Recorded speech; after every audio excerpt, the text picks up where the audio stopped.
నేను బతికేయగలను ఎక్కడైనా సరే, నాకు అర్థమైపోయింది. జస్ట్ లైక్ దట్ 1 అవర్లో యూరోప్ నుంచి మొరాకో వచ్చేసాము. యూరోప్ నుంచి ఆఫ్రికా వచ్చేసాము. స్పెయిన్ నుంచి మొరాకో. యూరోప్ నుంచి ఆఫ్రికా వేరే కాంటినెంట్ చూడడం నాకు ఎగ్జైటింగ్ అనిపిస్తుంది. This is exciting thing. ఈ డీజిల్లో కిరోసిన్ కల్పిస్తున్నట్టున్నారు. నాకు ఆ స్మెల్ తిప్పేస్తుంది. వీళ్ళకి ఎవరికి రావట్లేదు. ఎవరికి రాని స్మెల్ నాకు ఎందుకు వస్తాయో నాకు అర్థం కాదు. వైజాగ్ నుంచి కాకినాడ వెళ్ళే దారి అలా ఉంది. Good morning from Costa de Sol. మేము ఇక్కడ మూన్ డ్రీమ్స్ అనే హోటల్లో ఉన్నాము. హోటల్ అయితే బాగానే ఉంది. As usual morning breakfast. ఈరోజు ఏంటంటే స్పెషల్, మేము మొరాకో వెళ్తున్నాము. డిఫరెంట్ కాంటినెంట్, ఆఫ్రికా కాంటినెంట్కి వెళ్తున్నాము. ప్లేస్ కాల్డ్ ఫెజ్ అనమాట. కంట్రీ ఏమో మొరాకో. సో లైక్ ఇప్పుడు అయితే 1 అవర్ జర్నీ బస్లో వెళ్ళి, and after that fairy it's like మా బస్ కూడా ఎక్కుతుందండి అందులోని. So it's like a small cruise. మనకి మెల్బోర్న్ నుంచి టాస్మానియా వెళ్ళేది ఉంటుంది కదా, అంత సైజ్ ఉంటుంది అనుకుంటున్నా, నాకు తెలియదు. వెళ్ళి అక్కడికి వెళ్ళి చూడాలి. సోఫార్ ఇక్కడైతే చాలా బాగుంది. వెదర్ అయితే అరౌండ్ 20స్లో ఉండే, 20-25 అలాగా. కూల్గా కూడా ఉంది. సో ఇట్స్ లైక్ జనరల్గా ఇక్కడైతే హాట్ ఉండాలంట. సౌత్కి వెళ్ళే కొద్దీ హాట్ ఉండాలి, కానీ బాగానే ఉంది. So far good. నిన్న ఫన్నీ థింగ్ ఏంటంటే, నాకు జిమ్ ఎక్కడ ఉంది అని నన్ను అడుగుతుండే హోటల్లోని. నాకు జిమ్ చేయక లైక్ గిల్టీ ఫీలింగ్ వచ్చేస్తుంది ఫుడ్ అంతా తినడానికి. వాడు జిమ్ అడుగుతుంటే వాడు జిమ్ లైక్ ఏ పర్సన్ ఏమో అని అనుకొని ఎత్తుక్కుంటున్నాడు ఆ పేపర్లో. ఎవడో లేడని అనేసి నేను యాక్షన్ చేసి పుషప్స్ చేసి బైసెప్స్ చేసి చెప్పాల్సి వచ్చింది జిమ్ ఉందా అని. జిమ్ లేదు, ఇది 3 స్టార్ హోటల్ అనమాట. ఇక్కడ ఎవరు జిమ్ చేయరు అనుకుంటా, కానీ అయితే మేము చాలా వాకింగ్ అయితే చేస్తున్నాం. But it's not enough. నాకు ఎనర్జీ స్టోర్ అయిపోతుంది బాడీలో, దాన్ని ఎలాగైనా సరే బర్న్ చేయాలి. అది సంగతి. ఇప్పుడైతే బ్రేక్ఫాస్ట్ తినేసి విల్ స్టార్ట్ సూన్. ఫెజ్కి వెళ్ళడానికి ఫెర్రీ ఎక్కడానికి వెళ్తున్నాం కదా. ఫెజ్ అన్నది మొరాకోలో ఉంది. అది ఆఫ్రికన్ కాంటినెంట్లో ఉంది. సో మధ్యలో టాయిలెట్ బ్రేక్ అని ఆగాము. మీరు చూడండి ఎలా ఉందో. మన నేషనల్ హైవే ఉంటుంది కదా వైజాగ్ నుంచి కాకినాడ వెళ్ళే దారి అలా ఉంది. నాకు అలాంటి వైబే అనిపిస్తుంది. నేను అప్పుడప్పుడు మర్చిపోతున్నాను ఎక్కడున్నాము అని. సేమ్ అలాగే ఉంది. ఆల్మోస్ట్ ద యూరోప్ కాంటినెంట్లో రాక్ ఆఫ్ జిబ్రాల్టర్ దగ్గర ఆగాము. లుక్అవుట్ అనమాట ఇది. అదిగో అక్కడ ఉంది రాక్. అది ఇక్కడ నుంచి ఆఫ్రికా కూడా కనిపిస్తుంది. లైక్ బ్యాక్ ఆఫ్ ద రాక్లో మౌంటైన్స్ ఉన్నాయి, అక్కడ కనిపిస్తుంది. కొంచెం ఫాగీగా ఉండడం వలన అంత కనిపించట్లేదు, కానీ ఇక్కడ నుంచి యూరోప్ నుంచి ఆఫ్రికా చూడొచ్చు. అమేజింగ్ కదా. నేను యూరోప్ నుంచి ఆఫ్రికా వేరే కాంటినెంట్ చూడడం నాకు ఎగ్జైటింగ్గా అనిపిస్తుంది. This is exciting thing. ఇప్పుడు ఇక్కడ హార్బర్కి వచ్చాము. మొత్తము సూట్ కేసులన్నీ తీసుకొని అక్కడున్న ఆ ఫెర్రీకి ఎక్కాలన్నమాట. అది అక్కడ ఇమిగ్రేషన్ ఉంటుంది. ఇమిగ్రేషన్ ఫామ్ అన్నీ ఫిల్ చేసాం. మామూలు మనకి ఎయిర్పోర్ట్లో ఎలా ఉంటుందో అదే ప్రాసెస్ అంతాను. Passport and immigration form etcetera. So ఇప్పుడు ఇవన్నీ తోసుకుంటూ ఈ లగేజెస్ అన్నీ తోసుకుంటూ అక్కడికి వెళ్ళాలి. Let's see. ఇమిగ్రేషన్కి క్యూలో ఉన్నాం ఇక్కడ మొరాకో వెళ్ళడానికి. అందరం లైన్ల నుంచి నమ్మ పండాడు. అందరు ఇమిగ్రేషన్ ఫామ్స్ చెక్ చేస్తున్నాడు. పాపం స్ట్రెస్ఫుల్గా ఉన్నాడు. అబ్బా ఎయిర్పోర్ట్లో అయితే చక్కగా మన లగేజ్ చెక్-ఇన్ చేసేసి హ్యాపీగా వెళ్తాం. ఇక్కడ మనం తోసుకొని వెళ్ళాలి లైన్లో. సో కొంచెం చిరాగ్గా ఉంది. ఈ బోట్ మన మెల్బర్న్ అండ్ టాస్మానియా నుంచి వెళ్తుంది కదా ఫెర్రీ ఆర్ స్మాల్ క్రూజ్, అలానే ఉంది. ఇప్పుడే స్టాంప్ అయిపోయిన తర్వాత ఇక్కడికి వచ్చి మళ్ళీ ఇక్కడ ఇంకో స్టాంప్ వేస్తారంట. ఇంక ఇక్కడ అన్ని కార్స్ వెళ్తున్నాయి. పాపం మా పాండ పెద్ద సూట్ కేసు పట్టుకున్నాడు కష్టాలు చూడలేక. మనమే ఇక్కడ తోసుకుంటూ వెళ్ళాలి. అబ్బా దేవుడా. మా టూర్ వాళ్ళు ఇలా తోసుకుంటూ వెళ్తున్నారు. అదిగో ఫ్రంట్ నా గ్రీన్ సూట్ కేసు మా పాండా వస్తున్నాడు. This is how it's looking around. ఇక్కడ వదిలేడమే సూట్ కేసెస్. మా ట్రిపుల్ సూట్ కేసెస్ అన్నీ ఇక్కడ ఉన్నాయి. ఇక్కడ అందరూ పార్క్ చేసుకుంటున్నారు. ర్యాంప్ ఎక్కుతున్నాం అక్కడ లగేజ్ పెట్టేసి. మళ్ళీ ఇక్కడ ఇంకో క్యూ ఉంటుందంట. ఆ క్యూ అండ్ దెన్ మళ్ళీ స్టాంప్ వేస్తారంట. మళ్ళీ ఇంకోసారి స్టాంప్ ఎందుకు వేస్తారో తెలియదు. టెంపరేచర్ బాగానే ఉంది, అంత బ్యాడ్ ఏం లేదు. This is early of June and 1 hour ఇక్కడ నుంచి కనిపిస్తూ ఉంది Morocco and African continent, Africa continent and Morocco కంటే కనిపిస్తుంది. జస్ట్ ఫ్యూ కిలోమీటర్స్ డిస్టెన్స్లో ఉన్నట్టుంది. This is nice, like a small ferry.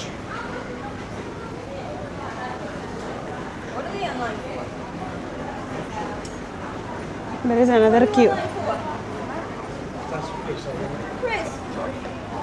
This is our handsome driver Flavio. నవ్వుతున్నాడు, నేను 3 సార్లు తప్పు చెప్పాను నేమ్. దానికి నీ క్రూజ్లో తాగిన దానిలాగా నడుస్తుండే, అటు ఇటు ఊగుతుంది చాలా.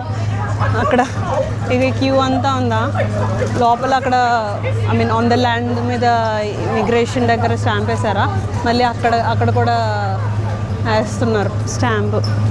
అండ్ ఇమిగ్రేషన్ ఫామ్ లాగా ఒక చిన్న బుడ్డి ఫామ్ ఇచ్చారు. ఆ ఫామ్ తీసుకొని మళ్ళీ స్టాంప్ వేశారు అండ్ ఏదో నెంబర్ రాశారు. మరి వీళ్ళు పద్ధతులు ఏంటో తెలీదు. కానీ అది జరుగుతున్నప్పుడు మేము క్యూలో ఉన్నప్పుడే యాక్చువల్లీ ఇదైతే స్టార్ట్ అయిపోయింది. My luggage here. నాకైతే తిప్పేస్తుంది. Think I'm trying to go outside, which is not పాసిబుల్లా ఉంది. నేను నడుస్తుంటే ఇంత ఎత్తు గాల్లో ఎగిరిపోతున్నాను నేను. ఇది ఇలా ఎగురుతుంది, ఎగురుకుంటూ వచ్చేసాను. నేను నడుచుకుంటూ రాలేదు. ఈ క్రూజ్ అబ్బా డీజిల్ స్మెల్ వచ్చేస్తుంది ఇక్కడ. అబ్బా చాలా గాలి అయితే ఉంది. అది యూరోప్ అక్కడున్నది. ఎగిరిపోయేలా ఉన్నాను నేను, పడిపోయేలా ఉన్నాను. అదిగా అక్కడ ఉన్నది, అదంతా ఆ కొండల్లో కనిపిస్తుంది కదా, అది యూరోప్. అది మనము ఆఫ్రికా వెళ్ళిన తర్వాత కూడా అక్కడి నుంచి యూరోప్ కనిపిస్తుంది. యూరోప్ నుంచి ఆఫ్రికా కనిపిస్తున్నప్పుడు ఆఫ్రికా నుంచి యూరోప్ కనిపిస్తుంది కదా, అలాగే. ఇది బ్యాక్. చాలా విండ్ అయితే ఉంది. నాకు అక్కడ వరకు వెళ్ళాలని కూడా, ఆ ఫెన్స్ వరకు వెళ్ళాలన్నా కూడా భయంగా ఉంది. I'm not going to go there.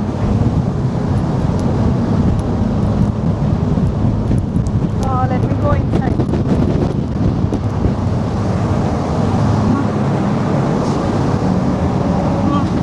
ఒక్క 1 minute బీభత్సంగా ఉండే బయట.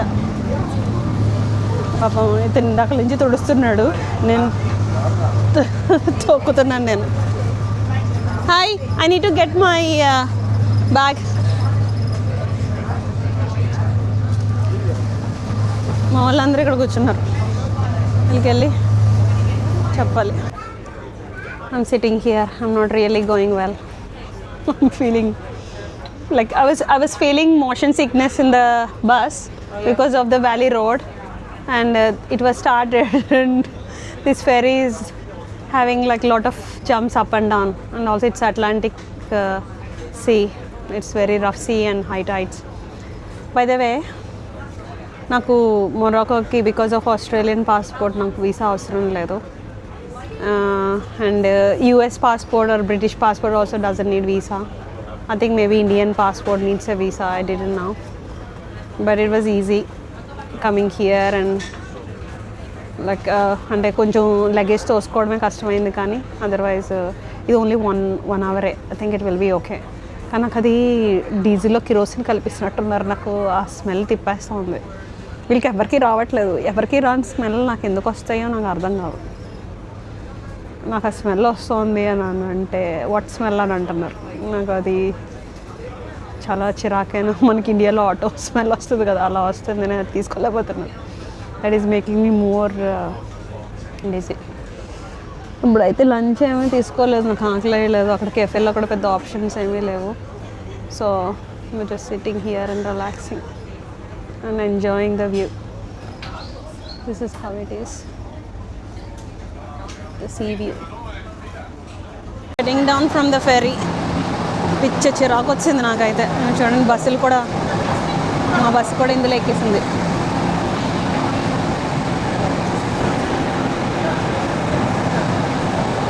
లగేజ్ ఇక్కడ పెట్టారు, లగేజ్ తీసుకొని వెళ్ళిపోవడమే. అందరూ లగేజ్ తీసుకుంటున్నారు. జస్ట్ లైక్ దట్ 1 అవర్లో యూరోప్ నుంచి మొరాకో వచ్చేసాము. ఐ మీన్ యూరోప్ నుంచి ఆఫ్రికా వచ్చేసాము, స్పెయిన్ నుంచి మొరాకో. ఇలా ఉంది. Another country, another place and another scan. Again scan చేస్తున్నారు. ఈ పెద్ద పెద్ద సూట్ కేసులతోటి ఆ ఫెరీ నుంచి ఎస్కలేటర్ ఎక్కుకుంటూ ఈ సూట్ కేసులు తోసుకుంటూ ఈ స్కాన్ దగ్గర రావడం చాలా కష్టమైంది. ఎక్కువ లగేజ్తో రాకూడదు ఇక్కడికి ఫెరీలోంచి.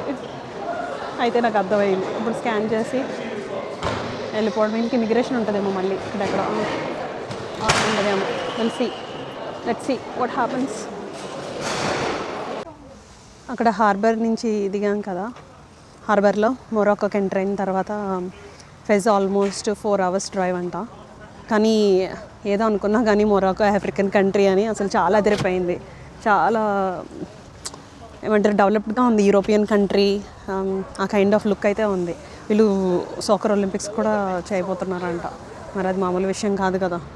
సో జస్ట్ వాష్రూమ్స్ కానీ స్టాప్ అయ్యాము. ఇక్కడ సన్ఫ్లవర్స్ ఉండే,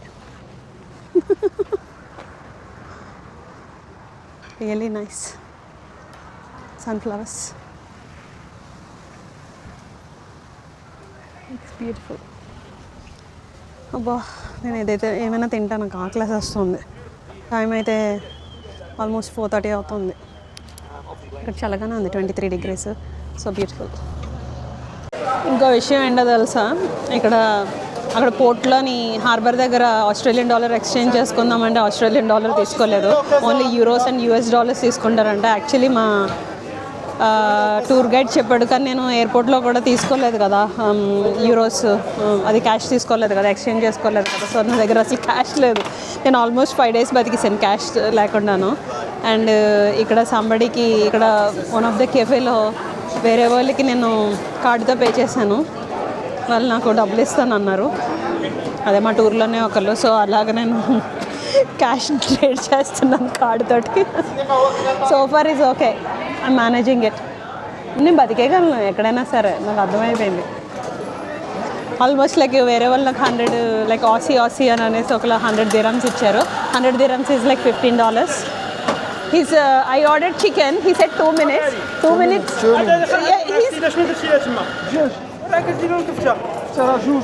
Every time they're saying 2 minutes, but 2 minutes was like 20 minutes ago. No, 2 minutes. 2 minutes అని చెప్తున్నాడు 20 minutes నుంచి. మాకు 30 minutes బ్రేక్ ఇచ్చాడు. Please 2 minutes, please. 10 minutesలో మా బస్ వెళ్ళిపోతుంది. Bus will go. Oh, 2 minutes. Here మాకు 30 minutes బ్రేక్ ఇచ్చాడు. 20 minutes ఇక్కడే అయిపోయింది. ఫ్యాన్సీగా నేను ఏదో గ్రిల్ చికెన్ ఆర్డర్ చేశాను. అందరిలో శాండ్విచ్ తినొచ్చు కదా, నాకు కొంచెం పోజ్ ఎక్కువ. What's your name? Very good. What's your name? Name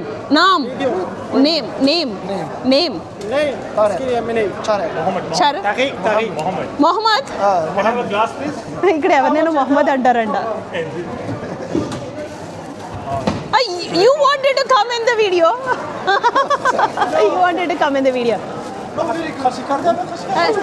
Did you pay by card or cash? Cash. If you want to pay any time by card, tell me, I will take cash. Okay, don't waste cash. All right, okay. See, this is how you earn cash. When Australian dollar is no value in this country, that is how I'm trading the cash. Being a YouTuber అన్నా లేకపోతే cute అన్నా తెలియదు, కానీ వాళ్ళు నాకు free bread ఇచ్చారు. అదిగో free bread and ఇది చికెన్. నేను ఫాస్ట్గా తినేసి వెళ్ళకపోతే నన్ను వదిలేసి వెళ్ళిపోతారు వీళ్ళందరూ. అప్పుడు నేను ఇక్కడే బ్రెడ్లు అమ్ముకుంటూ బతకాలి. ఆ డ్రైవ్ అయితే పిచ్చిగా నాకు చిరాకు వచ్చేసింది. హార్బర్ నుంచి ఆల్మోస్ట్ 5-6 hours పట్టింది. బట్ మధ్యలో మాకు చాలా బ్రేక్స్ ఇచ్చారు, కానీ నేను అంత బస్ డ్రైవ్ తీసుకోలేను. And kind of countryside నుంచి వచ్చారు, ఎందుకంటే హైవే క్లోజ్ ఉందంట. బట్ ఈ హోటల్ అయితే చాలా బాగుంది. హోటల్ మెంజెజాలాక్ అంట, ఫెజ్లో ఇది. మరకేష్ లైక్ మధ్యదారిలోని హార్బర్ నుంచి దగ్గర ఉన్న ప్లేస్ అది మర్చిపోయాను, అది నేను నోట్స్లో పెడతా.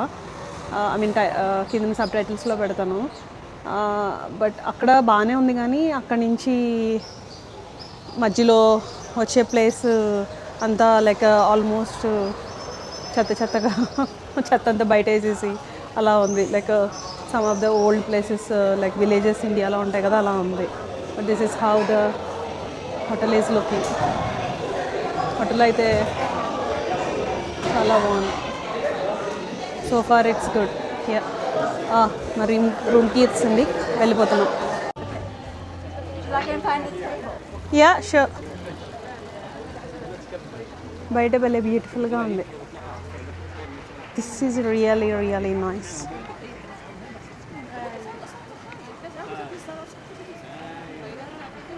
మొత్తం సిటీ అంతా కనిపిస్తుంది ఇక్కడ నుంచి.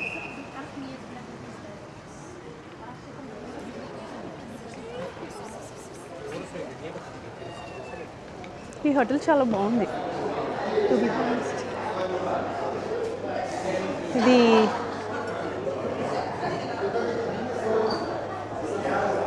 మా డిన్నర్ ఏరియా, డైనింగ్ ఏరియా ఇది.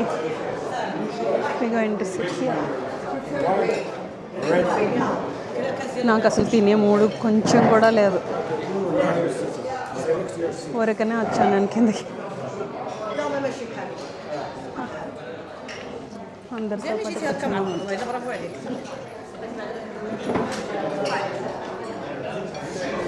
నైస్. కొంచెం కూడా తినాలనిపించట్లేదు, చూడడానికి బాగానే ఉంది కానీ ఏదో కెలుకుదాం అనుకుంటున్నా. బయట నుంచి ఇప్పుడే ఈ హోటల్ అద్భుతంగా ఉంది అని చెప్పాను కదా. హోటల్ అయితే బాగానే ఉంది. నాకు ఇక్కడ ఒక ఆర్కిటెక్చరల్ డిస్ప్లే ప్లేస్ చాలా అద్భుతంగా అనిపించింది. అసలు ఎందుకు ఇలా కట్టారు అని అనిపించింది. ఇదిగో ఇది టాయిలెట్, అది బిడే అని ఉంటుంది ఇక్కడ. మామూలు ఆల్ యూరోపియన్ కంట్రీస్లో అలానే ఉంటుంది. అసలు ఇంత దగ్గరగా నేరోగా ఎందుకు కట్టాల్సి వచ్చింది అని అన్నది నా క్వశ్చన్. ఎందుకు అసలు వాళ్ళు అక్కడ కట్టుకోవచ్చు కదా, ఆ ప్లేస్లో పెట్టచ్చు కదా. ఇంత నేరోగా పెడితే అసలు ఎలా వెళ్తారు? జస్ట్ నా లెగ్ పట్టింది అంతే ఇటు నుంచి అటు వెళ్ళడానికి. అద్భుతంగా ఉంది డిజైన్ మాత్రం, మైండ్ బ్లోయింగ్. That's me. అందరితో కలిసి డిన్నర్ చేస్తున్నాను, కొంచెం ఏదో అలాగా తిందామని.